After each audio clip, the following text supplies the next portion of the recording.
ကောဇာတက္ကရာ103ခုနှစ်ကစုံလပြည့်နေ့ဖြစ်ပါတယ်။တရားအလောင်းတော်ဟာသူဇာတာသူတို့သမီးကလူအပ်တဲ့ကနာနိုးဆုံးကိုဖုံးပေးပြီးနေရန္ဒရာမြစ်ကမ်းရဲ့အင်းကြီးตายရတဲ့အင်ကြီးဥယျာဉ်မှာ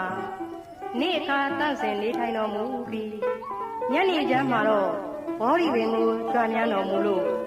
သုရိယမောင်စင်ရဲ့မျက်စိစုပ်ကိုအလှခံတော်မူပြီးဖျားမဖြစ်သမျှငါမထတော့အောင်လို့အဋိဌံပြုလို့ထက်ဝဲဖွဲ့ခွေနေထိုင်တော်မူရာမှာယမတရားနတ်အများတို့ဟာဘုရားဘုရားရှင်ထံဥခိုက်ရောက်ရှိနေကြတဲ့အချိန်ဖြစ်ပါတယ်။